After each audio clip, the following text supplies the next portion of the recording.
Lewis Hamilton admits he is not easy to work with. An emotional Instagram post. Hamilton had to settle for second at the Australian Grand Prix over the weekend, with teammate Valtteri Bottas taking the win. Bottas also landed a bonus point for clocking the fastest lap, putting him on 26 points in the 2019 driver standings, 8 ahead of Hamilton on 18.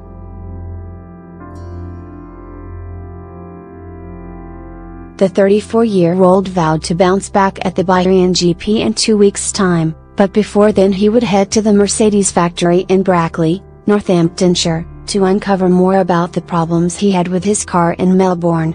And yesterday posted an emotional tribute to the camera staff who spend their careers taking photographs of him. "I took this picture after qualifying with all the photographers that have photographed me for the last 12 years, he captioned a picture with a group of camera staff on Instagram.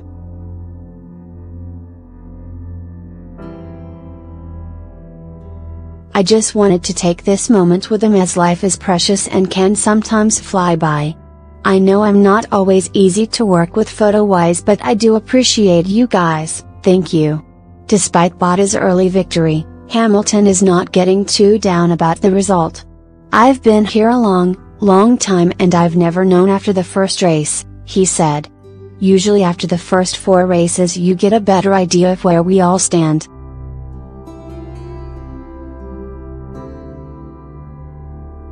It could be like this for 4 races or it could be more scattered. I don't have a crystal ball so I can't tell you, but I can assure you that we are going to be pushing onwards and upwards from here." And Hamilton also spoke of his surprise at seeing Ferrari rivals Sebastian Vettel and Charles Leclerc finish 4th and 5th. Asked if he was surprised to see Ferrari so far behind on the opening weekend, Hamilton replied, "Everyone is, probably.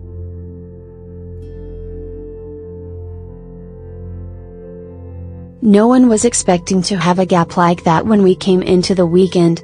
Honestly, what I was shown and led to believe from the analysis we were given, was that they were ahead. It obviously wasn't the case during this weekend and I'm not quite sure why their performance was how it was. I wouldn't say we particularly over-delivered, we did our normal job in the sense of our operations, and the team did an exceptional job throughout the weekend. I don't know what their problem was. I'm sure they'll come back strong in the next races, so we've got to stay on our toes."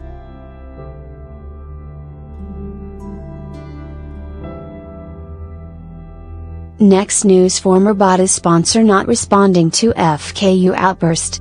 Valtteri Bottas' former longtime sponsor is not commenting on whether he thinks the Mercedes driver's comments were specifically addressed to him in Australia. Just after winning the 2019 season opener in Melbourne, Bottas went on the radio and said, "To whom it may concern, FKU." The Finn admitted it was an unplanned outburst following months of criticism of his driving in 2018.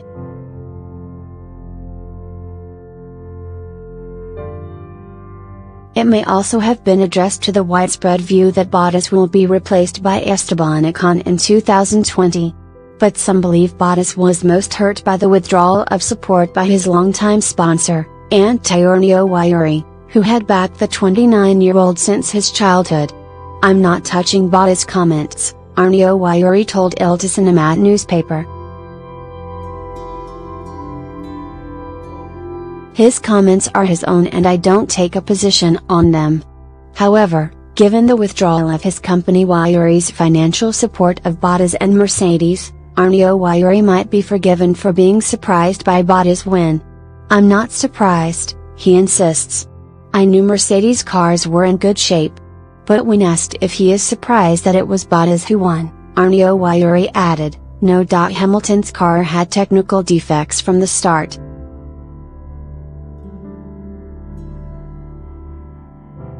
Next news. A different message from Bottas you probably didn't see. The best score of the year so far.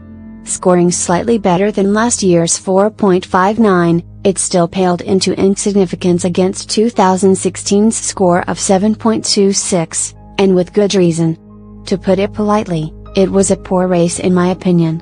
Some things rarely change. Ricciardo had a terrible home race, not the first to retire, although he was first into the pits, and Haas, Grosjean again tried to do it on 3 wheels.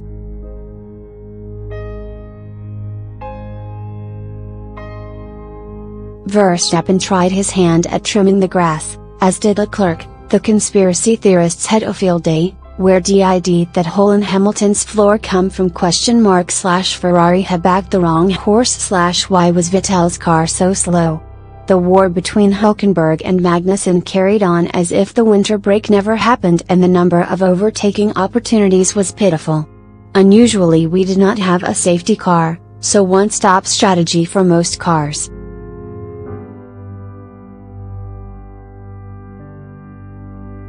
We didn't have the expected flurry of cars into the pits towards the end of the race for new tires, hoping to bag the extra point for fastest lap. We did, however, have possibly the tastiest dish of cold revenge served for quite some time. The newly promoted Gasly pitted in his lovely Red Bull for fresh tires and emerged in front of the demoted/dropped/reinstated Kvyat and the lower-ranking Toro Rosso sister car, but not for long.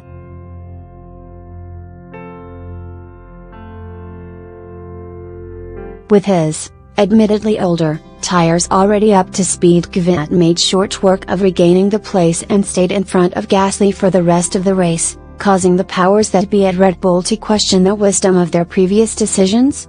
Well, the Mercedes' dominance of the 2018 season gushed into the new season, with Bottas taking the top spot on the podium.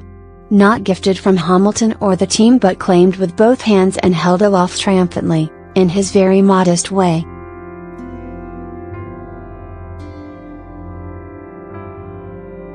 Bottas nailed it, from the great overtake at the beginning to being first past the post at the end, nabbing the fastest lap point, 1:25.580, and the F1 driver of the day to boot.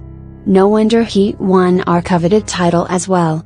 Not only that, but this quiet, retiring Finn had a very clear FKU for his detractors, to whom it may concern, at the end of the race, and he sent a text to F1 telling them to add Helsinki to their time zone page. Last but not least, he dedicated his win to Charlie Whiting. Well done, Valtteri.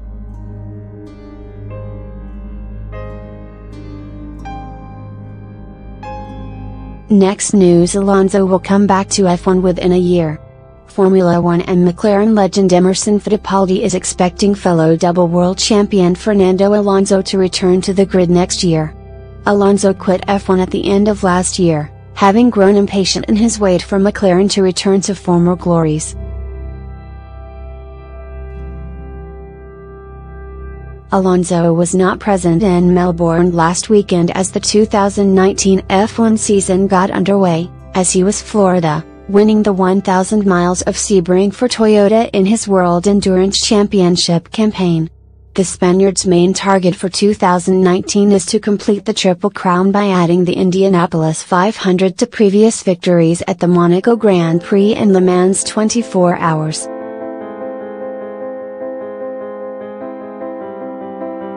Next month, Alonso will test his Indy 500 chassis in Texas, but he has not ruled out the return to F1 in 2020 if he achieves his goals this year in a competitive drive is on offer.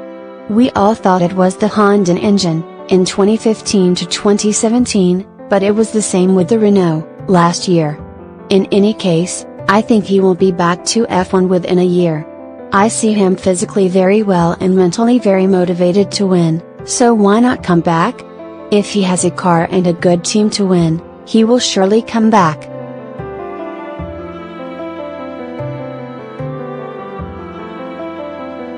Next news: Sainz has no regrets at burning Red Bull chance. Carlos Sainz says he has no regrets about effectively costing himself the chance to race for Red Bull by moving to Renault at the end of 2017. Last year, when Red Bull needed a replacement for the Renault-bound Daniel Ricciardo, Spaniard Sainz was a contender, but ultimately Pierre Gasly got the call. Ricciardo's move ultimately booted Sainz out of Renault, where he raced throughout 2018, as well as the tail end of the previous year after Julian Palmer lost his spot on the French squad. It could have gone either way, me or Gasly, Sainz told AS. But I know that when I left Toro Rosso to go to Renault, I really lost my ticket to go to Red Bull. And I did it consciously, and I still believe that it was a good decision for my future. With a 2-year deal in his pocket at McLaren, Sainz says he has tranquility in 2019. As you can see, I am calmer and happier than ever, he said. I look at my experience with Red Bull only as positive because without them I would not have been in F1. Yes, there were times when I would have liked more independence to make my own decisions, but deep down I must be very grateful.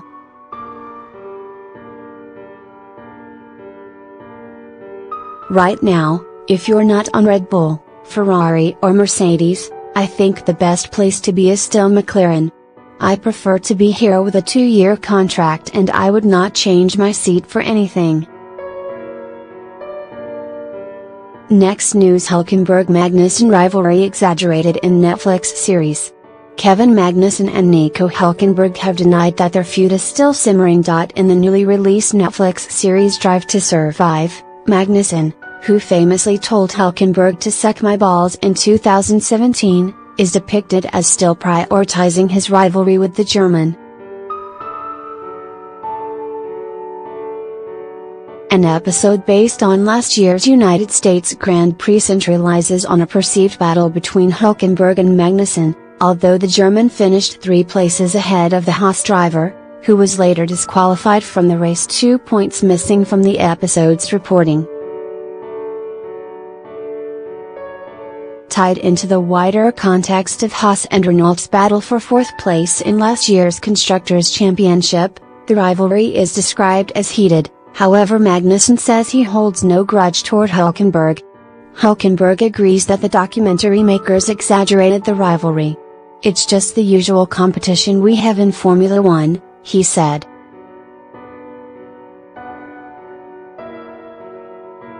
"They probably exaggerate a bit and try to sell it more, but generally I think it was well made.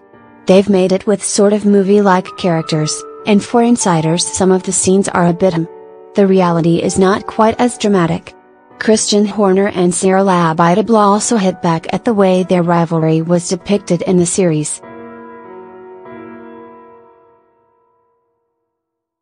"I think there may be a fight, maybe between Cyril and Toto this season," Red Bull boss Horner smiled in Melbourne.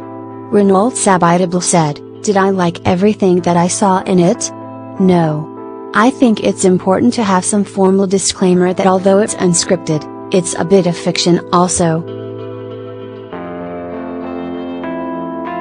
Thank you for watching the video.